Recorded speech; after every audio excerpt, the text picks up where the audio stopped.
Lahore posting ہوئی تو میں نے مناسب کرائے پر ایک مکان تلاش کر لیا اور اپنی ضرورت کا سارا سامان ایک دن کے اندر وہاں پر اکٹھا کر لیا۔ شام کو مالک مکان کی بیٹی میرے لیے کھانا لے کر آئی۔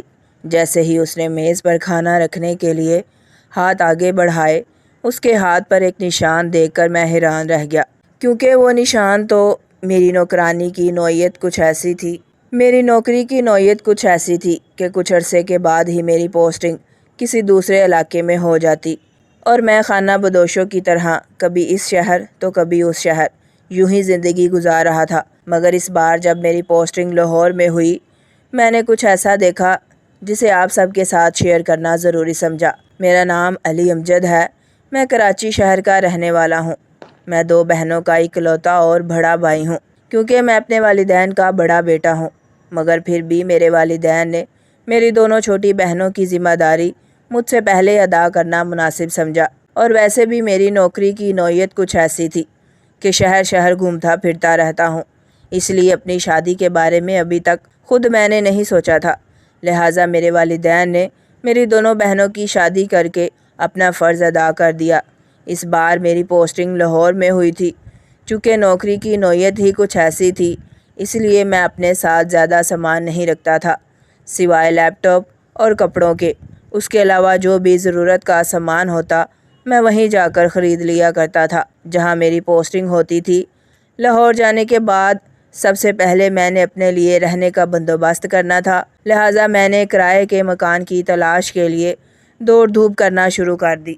میں رہنے کے لیے ایک مکان ایسی جگہ پر تلاش کر رہا تھا جہاں زیادہ تر غریب آبادی تھی، کیونکہ یہاں پر مجھے امید تھی کہ مجھے مکان کچھ سستا مل جائے گا، ورنہ تو مکانوں کے کرائے ہوش اڑا دیتے ہیں۔ بلکہ سچ کہا جائے تو آدھی تنخواہ تو ان کے کرایوں میں ہی نکل جاتی تھی، اور پھر تھوڑی ہی کوشش کے بعد مجھے ایک جگہ مل گئی۔ یہ ایک چوبارہ تھا، نیچے مالک مکان خود رہتے تھے اور اوپر کا حصہ وہ کرائے پر دینا چاہتے تھے۔ میں نے جب اوپر جا کر جگہ کا جائزہ لیا تو پتہ چلا کہ یہ چھت پر ایک ہی کمرہ ہے اور ایک باتھ روم۔ چھت اور کمرے کی حالت زیادہ اچھی نہیں تھی، بس گزارے لائق تھی، مگر جیسا بھی تھا میرے لیے ٹھیک تھا، کیونکہ مجھے تو ویسے بھی سونے کے لیے ہی جگہ چاہیے، سارا دن تو میرا دفتر میں گزر جائے گا۔ لہٰذا میں نے اس جگہ کو اوکے کر دیا۔ مگر اب کرایہ طے کرنے کی باری تھی تو مالک مکان کی بیوی، جو کہ دیکھنے میں بہت تیز ترار عورت لگ رہی تھی، وہ جگہ اور اس کی حالت کے مقابلے میں کرایہ کافی زیادہ مانگ رہی تھی۔ ہم دونوں کے درمیان کافی دیر تک اس بات پر بحث ہوتی رہی۔ بالآخر کافی دیر بحث کرنے کے بعد ہماری بات اس طرح ختم ہوئی کہ کرایہ وہی ہوگا جو مالک مکان کی بیوی کہہ رہی تھی، مگر اس میں 2 وقت کا کھانا بھی شامل ہوگا، صبح کا ناشتہ اور رات کا کھانا۔ کچھ دیر بحث و تکرار کے بعد آخرکار وہ عورت اس بات پر مان گئی۔ میں نے بھی شکر کا سانس لیا اور شام تک اپنا ضرورت کا سامان لے کر اوپر اس کمرے میں شفٹ ہو چکا تھا۔ اپنے کپڑے اور سامان وہیں رکھنے کے بعد مجھے بازار کا ایک چکر بھی لگانا تھا، کیونکہ ابھی ضرورت کی چند چیزیں خریدنا باقی تھیں۔ کمرے کو تالا لگا کر میں بازار کے لیے نکل گیا اور پھر چند ضروری چیزیں خرید کر تقریباً 2 گھنٹے کے بعد واپس گھر بھی لوٹ آیا۔ یہ سب ضروری کام ختم کرتے کرتے شام کا سورج غروب ہو چکا تھا۔ میں بھی ساری دوڑ دھوپ سے تھوڑا تھک چکا تھا۔ میں آرام کرنے کی غرض سے لیٹ گیا۔ پتہ ہی نہیں چلا کہ کب میری آنکھ لگ گئی۔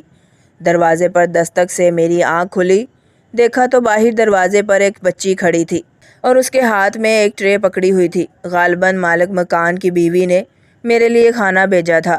میں جلدی سے اپنی جگہ سے اٹھا اور آگے بڑھ کر بچی کے ہاتھ سے کھانے کی ٹرے تھام لی۔ کھانا اچھا تھا مگر اتنا بھی مزے کا نہیں تھا۔ پھر بھی میں نے اللہ تعالیٰ کا شکر ادا کیا کہ پیٹ تو بھر گیا۔ خیر اس کے بعد زندگی اپنی روٹین سے رواں دواں ہو گئی۔ وقت گزرنے لگا۔ گزرتے وقت کے ساتھ ساتھ مجھے ایک عجیب سا احساس ہوا، اور اس عجیب سے احساس کا تعلق اس چھوٹی سی بچی کے ساتھ جڑا ہوا تھا۔ ہوا کچھ یوں کہ چند دن بعد جب مالک مکان کی بیٹی مجھے کھانا دینے کے لیے اوپر آئی تو میں نے بیڈ پر بیٹھے بیٹھے اسے آواز دی کہ بیٹا کھانا ادھر میز پر رکھ دو۔ وہ جب کھانے کی ٹرے میز پر رکھنے کے لیے آگے بڑھی تو اس نے جیسے ہی ہاتھ آگے بڑھائے تو اس کے بازو مجھے نظر آئے۔ میں یہ دیکھ کر حیران رہ گیا کہ اس کے بازو جگہ جگہ نیل کے نشان تھے۔ یہ نشان دیکھ کر میں چونک سا گیا۔ خیر اس دن تو بچی سے میں کچھ پوچھ بھی نہ سکا، کیونکہ میں ابھی حیران پریشان ہی تھا کہ بچی کھانا رکھ کر میرے کمرے سے جا چکی تھی۔ مگر میں اپنے دل میں یہ تہیہ کر چکا تھا کہ کل جب بچی کھانا لے کر آئے گی تو میں اس سے پوچھوں گا کہ یہ نشان کیسے ہیں، اور پھر میں نے ایسا ہی کیا۔ اگلے دن رات کے وقت وہ بچی کھانا لے کر آئی تو میں نے ڈائریکٹ اس سے یہ سوال پوچھنے کے بجائے مسکرا کر اس سے بات چیت کا آغاز کیا اور اس سے پوچھا، بیٹی تم کون سی کلاس میں پڑھتی ہو؟ کچھ سیکنڈ تک وہ بچی حیران نظروں سے میری طرف دیکھتی رہی، پھر منہ سے کچھ بھی کہے بغیر وہ نفی میں سر ہلا کر کمرے سے نکل گئی۔ پیچھے میں حیران پریشان تھا، اس کے اس اشارے کو سمجھنے کی کوشش کر رہا تھا کہ آخر نفی میں سر ہلانے کا کیا مطلب ہے؟ کیا وہ بچی اسکول نہیں جاتی؟ مگر کیوں؟ خیر میں اپنی کوشش جاری رکھی اور دھیرے دھیرے بچی سے بات کرنے کی کوشش کی۔ چند دن بعد جب بچی کھانے کی خالی برتن لینے کے لیے آئی تو میں نے بات شروع کرنے کی غرض سے ویسے ہی کہا، کھانا بہت مزیدار تھا، کس نے بنایا تھا؟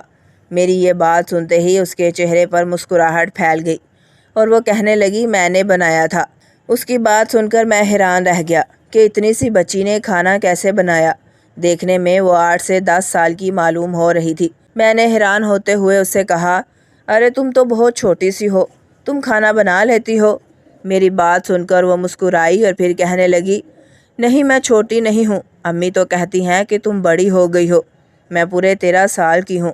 بچی تو یہ بات بتا کر مسکراتی ہوئی برتن اٹھا کر جا چکی تھی، جبکہ میں حیران تھا کہ یہ بچی 13 سال کی ہے، وہ تو بہت کمزور اور چھوٹی سی معلوم ہو رہی تھی۔ نہ جانے کیوں میرے ذہن میں ایک الارم سا بجنے لگا کہ کہیں کچھ گڑبڑ ضرور ہے، اور پھر میں نے روزانہ بچی سے بات چیت کرنی شروع کر دی۔ دیکھتے ہی دیکھتے جو راز آشکار ہوا وہ یہ تھا کہ مالک مکان تو موجود نہیں تھا اور یہ عورت اس بچی کی سوتیلی ماں تھی۔ بچی نے مجھے بتایا کہ اس کی ماں کی وفات کے بعد اس کے والد نے دوسری شادی کر لی تھی، جبکہ دوسری شادی کے 2 سال بعد ہی اس کے والد بھی وفات پا گئے تھے، اور اب اس کی سوتیلی ماں سارے گھر کا کام بھی بچی سے یہ کہہ کر کرواتی تھی کہ وہ جوان ہو چکی ہے۔ اور تو اور سب سے زیادہ حیرت اور دکھ کی بات یہ تھی، بچی کے جسم پر جگہ جگہ نیل کے نشان تھے۔ میرے بارہا پوچھنے پر بھی اس نے اپنے منہ سے یہ نہیں بتایا تھا کہ یہ نیل کے نشان اس کے جسم پر کس طرح پڑے، مگر میرا ذہن مجھے یہ الارم دے رہا تھا کہ یقیناً وہ عورت بچی کے ساتھ مار پیٹ بھی کرتی ہے۔ میرا ذہن اس بات کو لے کر اس قدر کنفیوز ہو چکا تھا کہ میرا اپنی جاب پر دھیان کم اور اس بچی کے معاملے پر زیادہ لگ چکا تھا۔ اور پھر میں نے جب تحقیق کرنی شروع کی تو پتہ چلا کہ واقعی یہ بات سچ ہے۔ میں نے ارد گرد کے 2-4 ہمسایوں سے بات کی تو انہوں نے ڈرتے ڈرتے مجھے یہ حقیقت بتائی کہ یہ عورت اس بچی پر بہت ظلم کرتی ہے۔ یہ ساری حقیقت جاننے کے بعد میرا دل انتہائی افسردہ ہو چکا تھا۔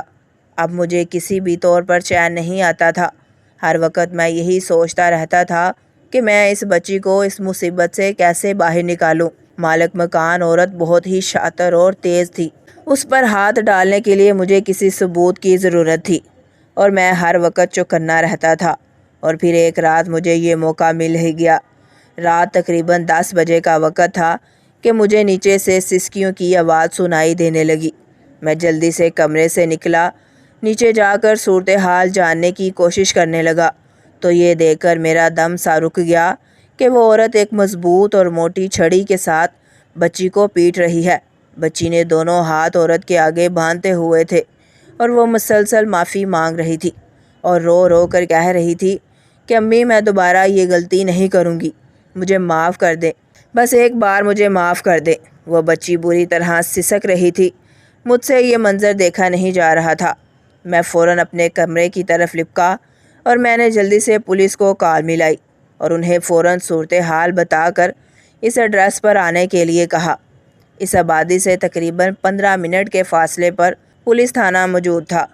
کچھ ہی دیر میں پولیس کی گاڑی کا سائرن سنائی دینے لگا۔ میں چھت سے اتر کر نیچے گلی میں آ گیا اور پولیس افسر کو تمام صورتحال سے آگاہ کیا۔ پولیس افسر نے دروازہ کھٹکھٹایا تو وہ عورت باہر نکلی اور اس سے پوچھ گچھ شروع کی گئی۔ وہ صاف مکر گئی اور کھا جانے والی نظروں سے مجھے دیکھتے ہوئے کہنے لگی، یہ میری بیٹی ہے، بچوں سے کوئی غلطی ہو تو ماں باپ کا فرض بنتا ہے انہیں روکنا ٹوکنا، بات نہ مانے تو مار پیٹ بھی کر سکتے ہیں۔ میں نے فوراً آگے بڑھ کر بچی کے بازو ننگے کیے اور پولیس والوں کو دکھائے کہ نیل کے یہ نشان دیکھ کر صاف ظاہر ہو رہا ہے کہ یہ عورت بچی کو بہت بری طرح سے پیٹتی ہے۔ پولیس والوں نے بچی سے پوچھنے کی کوشش کی کہ کیا تمہاری سوتیلی ماں تم پر ظلم و ستم کرتی ہے، مگر بچی اپنے منہ سے کچھ بھی نہ بولی۔ اس عورت نے بچی کو اس قدر ڈرا رکھا تھا کہ وہ اپنی سوتیلی ماں کے خلاف ایک لفظ بھی منہ سے نکالنے کے لیے تیار نہیں تھی۔ پولیس والے معاملے کو رفع دفع کر کے جانے کی کوشش کر رہے تھے، جبکہ مجھے یہ ڈر تھا کہ اگر اب میری اس شکایت کے بعد یہ بچی اس عورت کے پاس رہی تو یہ اس پر مزید ظلم و ستم کرے گی، لہٰذا میں کسی صورت بھی بچی کو اس عورت کے پاس نہیں چھوڑنا چاہتا تھا۔ میں نے پولیس افسر سے التجا کی کہ آپ بچی کو اپنی کسٹڈی میں لے لیجئے اور اسے فی الحال کسی بچوں کی NGO کے حوالے کر دیجئے جب تک معاملے کی تحقیق نہیں ہو جاتی۔ میری بہت منت سماجت کرنے پر پولیس افسر نے میری بات مان لی۔ بچی کو شہر کی ایک مشہور NGO کے حوالے کر دیا، جہاں چند دن بچی کی کونسلنگ کے بعد بچی بولنے پر تیار ہوئی تو واقعی پتہ چلا کہ وہ عورت بہت سالوں سے بچی پر تشدد کر رہی ہے۔ اس کے بعد پولیس نے محلے میں ارد گرد کے گھروں سے بھی جب بیانات لیے تو اس بات کی تصدیق بھی ہو گئی کہ واقعی بچی سوتیلی ماں کے تشدد کا شکار ہو رہی تھی۔ جس دن بچی کو پولیس والے اپنے ساتھ لے گئے اسی وقت وہ عورت اوپر میرے کمرے میں آئی اور میرا سامان اٹھا اٹھا کر باہر پھینکنے لگی۔ مجھے اس چیز کا پہلے سے اندازہ تھا اور میں اس کے لیے تیار بھی تھا، لہٰذا میں نے اپنا ضروری سامان اٹھایا اور وہ گھر چھوڑ دیا۔ اگلے چند دنوں میں نے اپنے رہنے کے لیے جگہ تلاش کی اور پھر میں نے اس کے بعد پولیس تھانے میں جا کر بچی کے متعلق معلومات حاصل کی اور وہ جس NGO میں تھی وہاں اس سے ملنے کے لیے بھی گیا۔ سوتیلی ماں سے دوری کے بعد آہستہ آہستہ اب بچی کے اندر کانفیڈنس بحال ہو رہا تھا۔ یہ بچی جس کا نام عروہ تھا، سوتیلی ماں کے ظلم و ستم کا اس قدر شکار تھی کہ 13 سال کی ہونے کے باوجود اس نے ایک بھی دن اسکول کی شکل نہیں دیکھی تھی، اور تو اور 13 سال کی عمر میں وہ بچی گھر کے سب کاموں میں طاق ہو چکی تھی، حتیٰ کہ کچن کے کام، کھانا پکانا بھی بخوبی جانتی تھی، کیونکہ سوتیلی ماں تربیت کے نام پر اس سے دن بھر گھر کے کام کرواتی تھی۔ ہر وقت کی ڈانٹ ڈپٹ، روک ٹوک اور کم خوراک ملنے کی وجہ سے بچی اپنی عمر سے آدھی نظر آتی تھی۔ NGO سے آنے کے بعد عروہ اب کافی حد تک سنبھل چکی تھی۔ میری اور عروہ کی کافی دوستی ہو چکی تھی۔ اس دوران جب بھی چھٹی پر اپنے گھر گیا تو میں نے اپنی والدہ کو اس تمام واقعے سے آگاہ کیا۔ یہ تمام واقعہ سن کر میری والدہ ابدیدہ ہو گئیں اور کہنے لگیں، کتنا اچھا ہو اگر تم اس بچی کو اپنے ساتھ ہمارے گھر لے آؤ۔ اپنی ماں کی بات سن کر میں حیران رہ گیا اور سوچنے لگا کہ مجھے یہ خیال کیوں نہیں آیا۔ اس کے بعد جب میں لاہور گیا تو NGO کی انتظامیہ سے یہ سننے کو ملا کہ عروہ بھی میرا انتظار کر رہی تھی اور اس نے کئی بار میرے بارے میں پوچھا بھی تھا۔ یہ سن کر مجھے دلی خوشی محسوس ہوئی۔ میں نے NGO کی انتظامیہ سے بات کی کہ میں عروہ کو اڈاپٹ کرنا چاہتا ہوں، اور اس کے بعد مکمل قانونی کارروائی کرنے کے بعد میں عروہ کو اپنے ساتھ اپنے گھر لے آیا۔ عروہ میرے ساتھ ہمارے گھر آ کر بہت زیادہ خوش تھی۔ نہ جانے کتنے برسوں کے بعد اس بچی کو گھر کا سکون اور ماں باپ کا پیار ملا تھا۔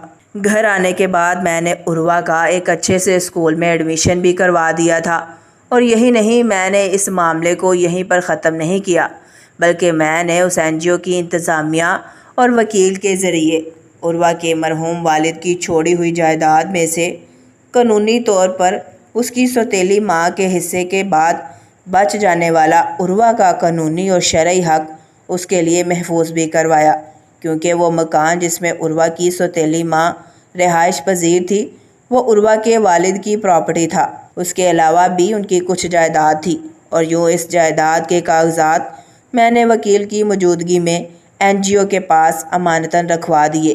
یہ کاغذات اب ہم اس وقت یہاں سے لے سکتے تھے جب عروہ 18 سال کی ہو جاتی۔ اس کے بعد خود بخود اس کے والد کی یہ جائیداد عروہ کے نام منتقل ہو جاتی۔ عروہ کے چہرے پر پھیلی خوشی دیکھ کر میرے دل کی گہرائی میں اطمینان اتر جاتا تھا، اور تو اور میں یہ دیکھ کر بہت ہی خوشی محسوس کرتا تھا کہ عروہ میری اماں کے ساتھ بہت ہی گل مل گئی تھی، یہاں تک کہ وہ اماں کا بہت خیال رکھتی تھی۔ رات کو سونے سے پہلے باقاعدگی سے اماں کی ٹانگیں دبا کر لیٹتی تھی، بلکہ ایک دن تو میں نے اس کے سر پر ہلکی سی چپت لگانے کے بعد کہا، عروہ تم رات کو اپنا اسکول کا کام کرنے کے بعد اماں کے ساتھ لیٹ جایا کرو، ان کی ٹانگیں میں دبا دیا کروں گا۔ میری بات سن کر وہ مسکرا کر میرے چہرے کی طرف دیکھنے لگی اور کہنے لگی، نہیں علی بھائی، یہ صرف آپ کی امی نہیں ہے، میری بھی امی ہے۔ عروہ کی یہ بات سن کر اماں کھلکھلا کر ہنس پڑی اور عروہ کو آگے بڑھ کر اپنے گلے سے لگا لیا اور کہنے لگی، ہاں بیٹا، میں تو سمجھتی تھی کہ میری 2 ہی بیٹیاں ہیں، مگر مجھے یہ معلوم نہیں تھا کہ میری تو 3 بیٹیاں ہیں، یہ میری تیسری بیٹی ہے۔ عروہ خوش تھی اور اسے خوش دیکھ کر میں بھی خوش تھا، اس کے اچھے نصیب اور اچھے مستقبل کی دعا کرتا تھا۔ ناظرین، مزید اس طرح کی سبق آموز کہانیاں اور واقعات سننے کے لیے ہماری ویڈیو کو لائک کریں، شیئر کریں اور چینل کو سبسکرائب کر دیں۔ اللہ حافظ۔